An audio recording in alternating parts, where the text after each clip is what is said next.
the next George Floyd murder, right? This will prevent it. You mean a ritual? Okay. My thought, my 2 cents from a distance, and I'm out of my league here. I'm no expert. I've done no research, but I have been around for a while. And I want to see a start from the start. I believe that the mistakes are made, that George Floyd's die at the hiring process, at the entry level for the police. Yes. So Derek Chauvin, I don't know much about him, except that I did read last night that... Check the files in Langley, Virginia. You'll probably find out something about him there. At least 17 times he was the subject of internal affairs investigation. 17 times? Yeah. He's a bad apple already, right? Yes. He was involved in at least 2 shootings, 1 killing, and the suspect allegedly had a gun, but he shot and killed some. Whatever. He was also a military cop. So was he a frustrated sort of soldier of war? Maybe. Was he a racist? I have no idea. Maybe. So let's go back to the hiring process. I want to see instituted a much stricter, more severe entry-level screening, yes, a psychological testing, an interview process conducted in large part by black men and women to screen these people, because you can sit with somebody, if you have a couple of interviews with somebody, you can start to see through them. Right. If you give them a deep and strong and severe enough psychological test, they'll slip up. They'll show you they got a screw loose somewhere. Right. I know I've taken these before when I came out of college back in the day. That's what I need to hear. I need to hear the Skip Bayless tapes. Oh, before this plays go down, we get to hear the real Skip Bayless. At home with Ernestine. Probably Ernestine get mad at him, wanted to divorce him, and start taping their conversations. Oh, Skip, how was work today? Oh, once again I had to coddle this big silverback gorilla bonobo, Shannon Sharp. Oh my God, everything with this guy's about race. Whew. I need some type of an award. Al Pacino's got nothing on me. Take these lengthy psychological tests. I worked for Knight Ridder Corporation right out of school, Miami Herald. Right. And it took like an hour to go through the psychological test. And it was asking some hard questions, right, where if you made one wrong mark on the paper, right, somebody's going to say, huh? Right. Well, we got to bring you back for another interview. Exactly. And again, I wasn't going to be armed in the newsroom. You know, like I wasn't going to go out and patrol our community. Right. The bad apples are already in place right now. They're entrenched. The Derek Chauvins are already out there. Right. And if you put them in the wrong moment, at the wrong place, at the wrong split-second decision time, right, bad things evil things are going to happen. That's what happened. So he got through the hiring process because I don't think it's very difficult. It's like... It is extremely easy to become a police officer here in America. Do they need to adjust and recalibrate the training procedures for the police here in America? No doubt about it. Is police brutality a top 10 issue in the so-called black community? No, it is not. No, it is not. The U.S. military, they just need bodies. Right. So it's like, come on, come on. That's because the U.S. police are just sanitation for human beings. I've explained this before. All a police officer is in America is sanitation for humans. They view each and every person here as just a walking bag of trash. As long as you stay out of their way, they'll leave you alone. Their job is to tax you. All crimes are commercial crimes. And too many of these police forces just need, you know, because it's not the easiest job in the world. Your life can be at risk on a daily basis, a moment-to-moment basis. So they're like, just, you want to be a cop? Rubber stamp, you're a cop. You got to go to the academy. You got to get through and all that. But once you're going to the academy, you're in the system, right?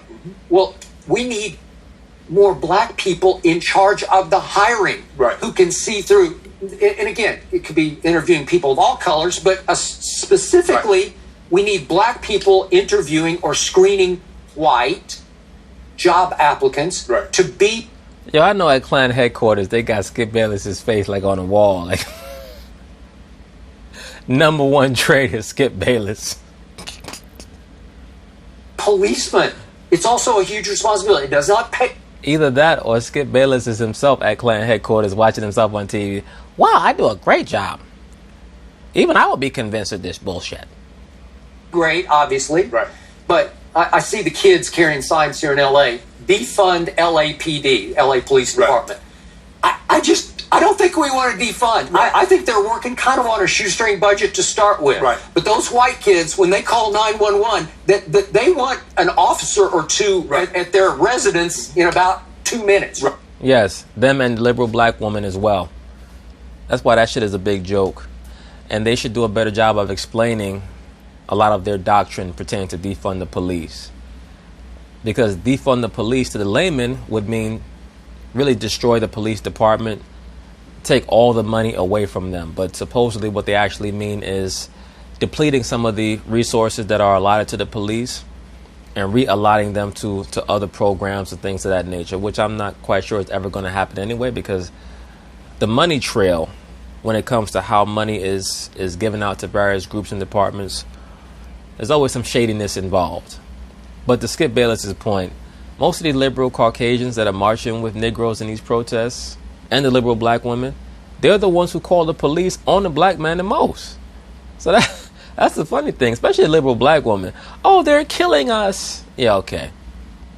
Somebody please provide me with the mortality rate of unarmed black women dealing with the police. I promise you it's less than 0.2%. But the so-called black woman is trying to figure out how to inject herself into this race storyline so that she can get attention or act as if she's some security guard or guardian for the black men. No, this is just another story for you. If you want to help the so-called black community, let's shut down the abortion clinics. Anywhere from 400,000 to 600,000 black fetuses are being killed every year. You know what 400 to 600,000 lives are? That's a whole military. That's a whole army right there. Right. Okay, so I don't think we want to defund. Right. I think we need to start from the start. The hiring process has to pick better apples. Right. The bad apples are out there. They're already out there. They're patrolling your streets right now. I don't know how to stop them. You can hold them more accountable. Obviously, you can charge them more quickly. And we talked earlier in the show about 3 of those officers in Minneapolis are still free. I don't know what's happened, but they need to be charged also. So you can hold them more accountable through the system, through the justice system, obviously. Right. And they have to be more accountable for their actions. Right. But once you put the bad apples on the street, how are you going to fix that? Right. I don't know how you control them. They're like this. It's like soldiers of war. They're out there. Yes, Skip. Hell, you can't get, what job let you come to work 18 times and still keep your job? There's certainly some police reform mechanisms that have to be put into place. But the main way to avoid bad apples in the police department is to move with a purpose when you're out there in the street and don't get caught up in crime. But don't get it twisted. I'm not poo-pooing the fact that there does need to be some very stringent police reform. There's no doubt about that. But I promise you that if you have your head screwed on straight and you move with a purpose, you're going to avoid 99.9% of bullshit that other people run into, because they're just meant to run into it because they make bad decisions moment after moment. Law have 18 complaints and you have a gun and you got 18 complaints filed against you and you still. So now you get people, the police department's undivided attention after you put your knee on a man's neck for 8 minutes and 46 seconds. I mean, he didn't even use his gun. Yeah, exactly. Right. So, Skip, what I'm going to do, I'm going to say, you know what? I'm going to get a couple of these old shit. I'm going to get old Lindsey Graham. I'm going to get Mitch McConnell. I'm going to say, well, guys, how did y'all get this system in place? Because, see, if you tell me how you got it in place, Skip, now I can tell you how I can take it apart. Well, Shannon Sharp, I have to ask you a question. Since you're pointing out Mitch McConnell and Lindsey Graham, are you telling me that Democratic senators and Democratic governors have nothing to do with the system that's in place? Well, I know. What you're saying is not partisan at all. See, what they did, Skip, is that, so what we did is that we did this and this, we defunded this, we defunded that, and we centralized you guys over here. And we know once we put you over here and we defunded the education, we knew you were going to have less opportunities in unemployment. So we would turn where you live into a jungle, a survival of the fittest. And that's the point in which so-called black people have to turn inward with each other and say all money in, no money out. We're not going to support any non-black businesses in the community. And any non-black business that's already here, we're going to boycott. And we're going to create our own economy. So-called black people, they love talking about Black Wall Street and this and that. We could do that again. But our people are overly infatuated with globalism. So that's why we cannot have another Black Wall Street, because you niggas want a Rainbow Wall Street. If we turn it into that, we're going to over-police your neighborhood.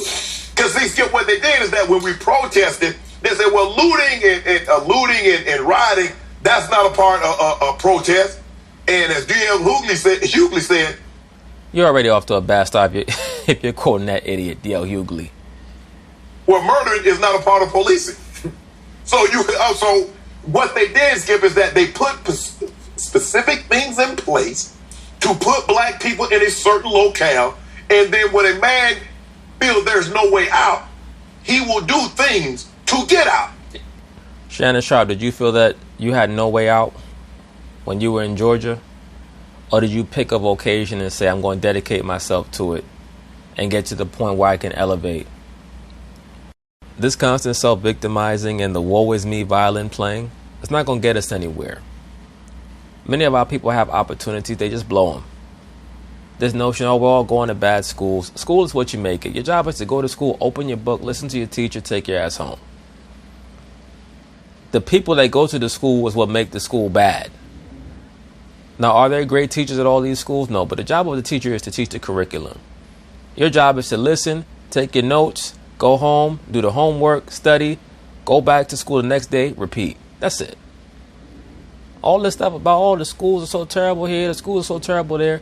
Maybe the schools are bad because of the people going to them. So we have to up our conduct. When you up your conduct, things change. I grew up in the Bronx, man. There's nothing that you could tell me about the fucking hood. I was sent to schools where I was expected to conduct myself a certain way. That was the mission that my father and my mother gave me, and the expectations that were given to me. It wasn't about where I grew up. It was about what was expected of me. So the real issue is with parenting and what are the expectations and the standards that you're setting in the household. If you know that you're in a bad community and you're worried about your child being privy to, to influences that you don't want them to be influenced by, don't have children until you move. Work yourself up, move to a better environment. And it doesn't matter who he steps on. His own kind of people like, well, black on black. I've never heard white on white crime or Asian on Asian crime. I just, it's just crime. But still, people click. Well, there's white on white crime. It's called World War I and World War II. They just don't call it that. Because when the so-called white men go to war with each other, everybody has to die.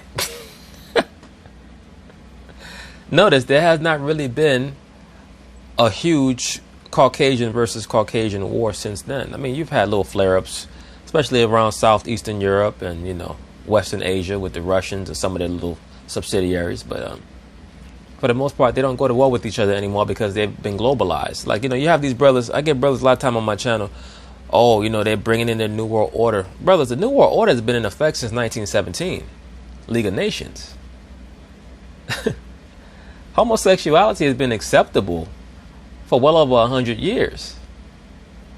Like from the moment that they stopped putting people to death for being homosexuals or stopped putting women to death for committing adultery against their husbands, the New World Order has been in effect. It's just that it's gradually been getting more and more overt. But this notion that the New World Order is a new thing, it's not new. It's just we're in the final stages of it. What's in close proximity to it? You've never seen a polar bear eat a giraffe because the giraffe is not in close proximity. You know what I'm saying? You see lions, you see hyenas. Yeah. That's what they eat because that's what's in close proximity to them. Well, 90% of the blacks that are killed by blacks. 84, 86% of the whites are killed by whites. The easy way to stop these conversations, arguments, and back and forth circular conversations, it's very simple. So-called black people have to be left to preside over our own communities and police our own communities. And only when that happens will people like Shannon Sharp fully grasp what it means to have a ruling class mentality. But I promise you, most of our people who talk the most shit, they don't want those responsibilities. Look at the face he's freeze framed on. It's the perfect face for this brother. Bugged out of his damn mind. That's just the way it works. But they would have you to believe that, oh, only blacks commit crime. So what they did, Skip, is that if you look... Well, Shay, you should move into one of those neighborhoods that have the highest crime rate in the so-called black community so that you can evaluate for yourself.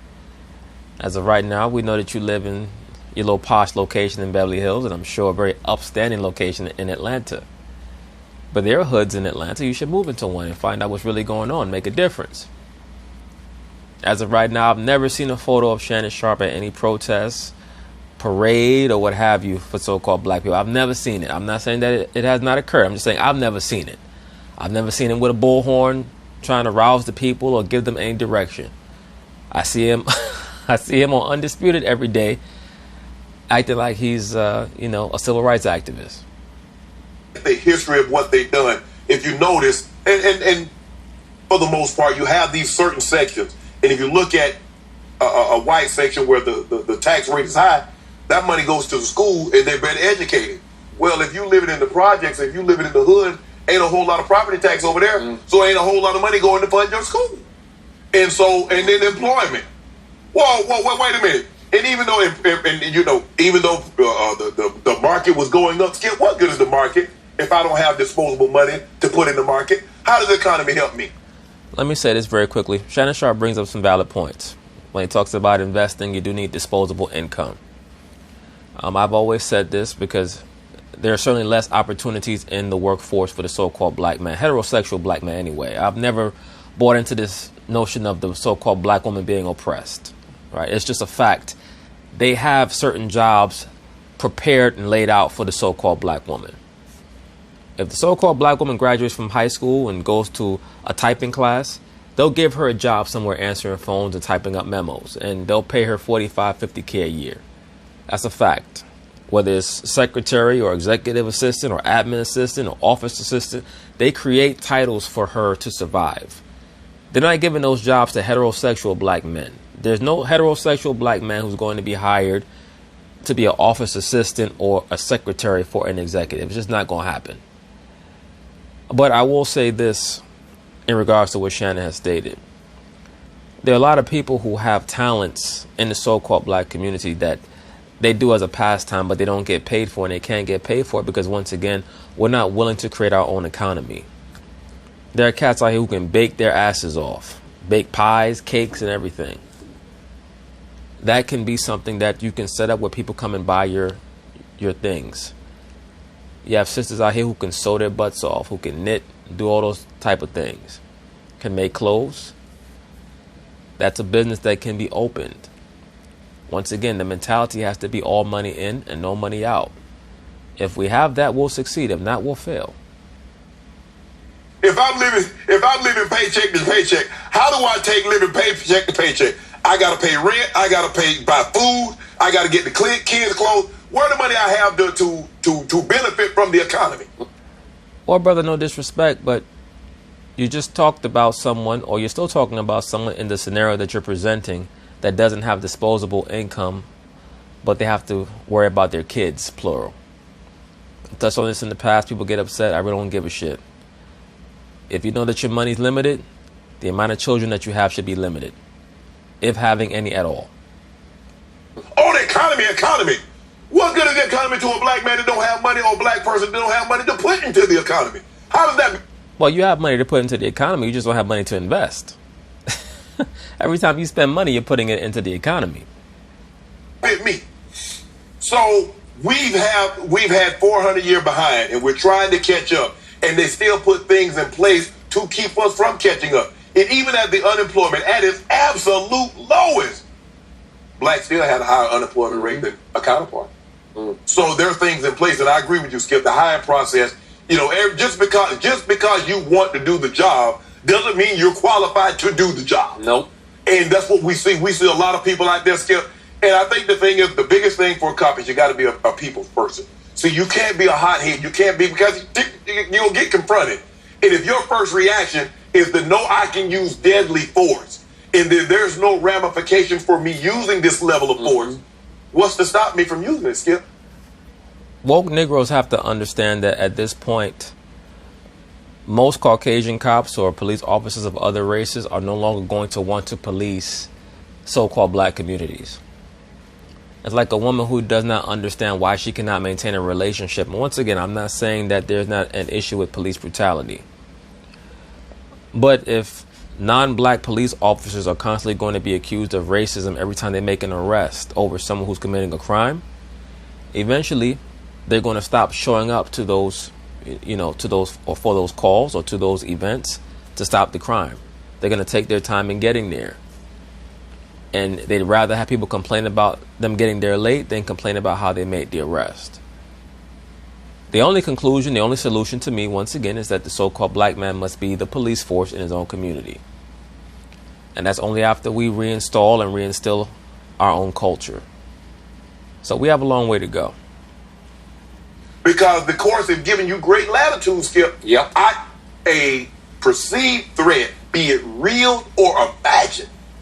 Skip, that's a wide range. Well, you have to ask yourself, why is it that the police have that level of latitude over citizens if citizens are viewed as being people of value? For an officer to be able to use and say, well, I perceived that I felt threat. It's very obvious that the quote-unquote citizens of the quote-unquote United States of America, really the Corporation of Homeland Security, are not viewed as creatures of value. If you felt threat, so a black is supposed to remain calm with jeans and sneakers on while you edge it with a gun, a bulletproof vest, and a taser. Or maybe both parties should remain calm. This notion that the police are the only component of an interaction between the police and a civilian that has to remain calm is just silly. You should be remaining calm. Because if you're acting frenetic and it's a police officer who values their own life, why would they not be on guard if they're not prepared or don't quite know what you're going to do next? I see two court. I mean, you be calm, don't move, bruh. You edge it, and you got a gun. How you think I feel? So it's gonna take time, Skip, but we're gonna start at the local level. We're gonna start voting in droves. We're gonna vote. Yeah, you're gonna vote Democrat so that you can stay on that plantation, and they can push and promote homosexuality, lesbianism, transgenderism, and soon to be pedophilia in the form of the opening of the sexual nature of the child. And you liberal Negroes are going to eat it all up. Hook, line, and sinker, you're going to take it all in. Your vote matters. And we're going to listen.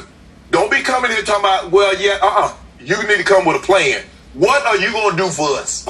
No, you need to come with a plan. You need to tell the politician what they're going to do for you. That's the problem, Shannon Sharp. You think ass backwards, bro. You're pushing 60, you still don't get it. The job of the politician is to do what you tell them, not to come to you and tell you what they have planned for you. It's nonsense. What are you going to do? That's why they call a public servant.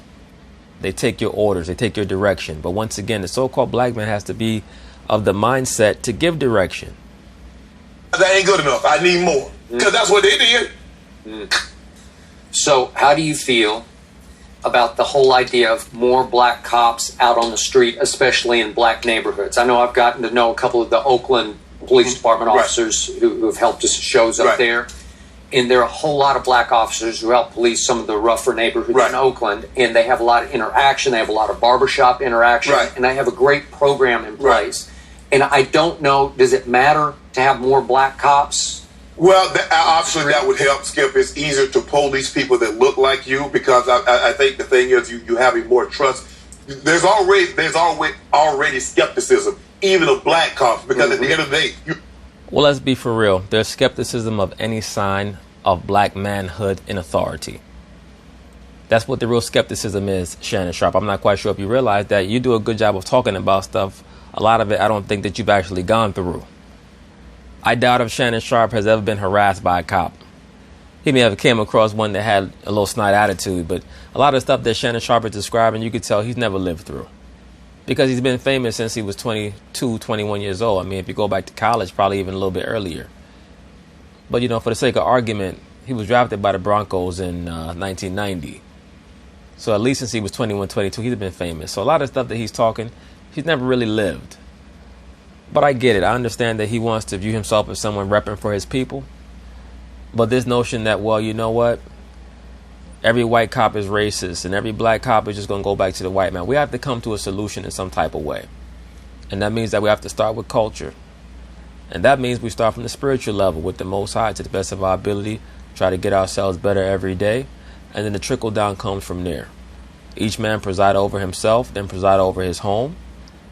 And then officers are created to make sure that order is maintained. Our people are not a people of order. That's another thing. We don't like to hear that, but it's the truth. The so-called black race is a race of chaos. It's become a race of chaos. We don't like instruction. We don't like correction. We don't like discipline. We want to question everything but have no answers ourselves.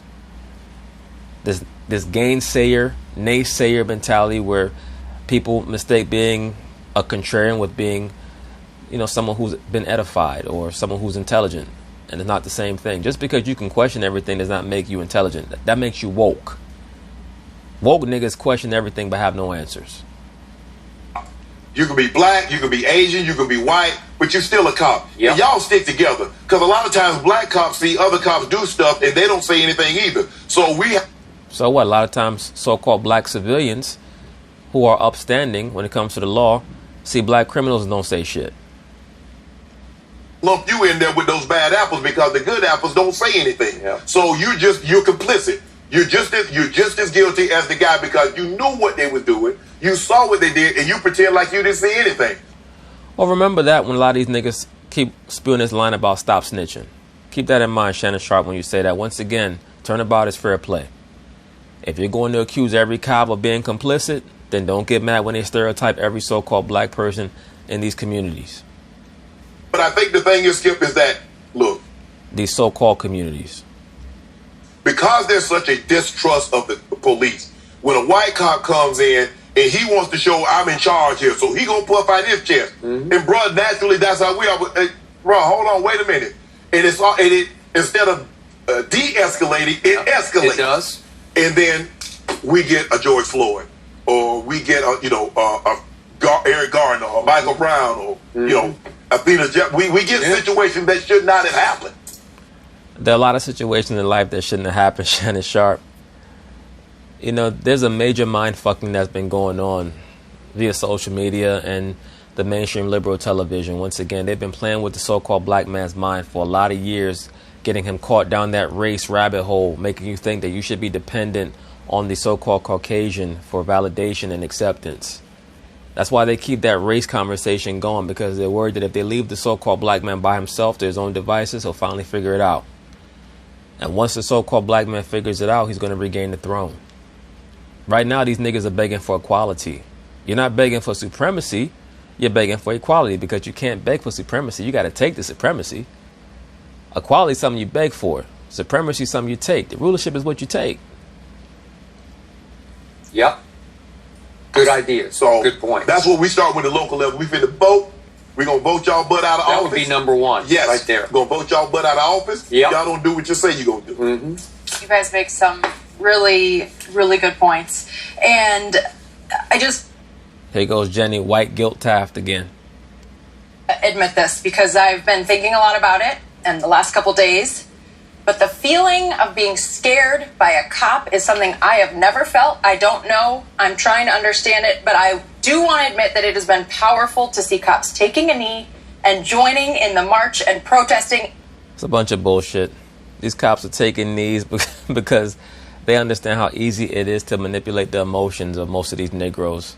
The vast majority of these Negroes that are at these protests don't really represent the minds of higher intellects within the so-called black community, who've seen things in the past and who know to distrust these narratives until they play out fully. So the cops are just playing games. Am I saying that every cop that's out there kneeling is insincere? Some of them might actually want to show or subject themselves to a gesture of coming together? Sure. But at the end of the day, it's almost like a dude who argues with his woman and they fall out and they know all they got to do is call the broad up and apologize and she'll take him back. That's how a lot of these liberal Caucasians are, or manipulative Caucasians are, when it comes to lower level thinking so-called black people. It's easy work. I believe that is a glimmer of the change we need to see, and I want to continue these discussions as we begin to hopefully start to make a difference in all of our communities and across the country. And I appreciate your words, guys. I'm learning. Yep. I'm learning a lot. Oh, bullshit. You know, Shannon Sharp, why don't you take Jenny Taft out, since she feels so damn guilty about what's going on? Maybe you could take advantage of this damn situation. But anyway,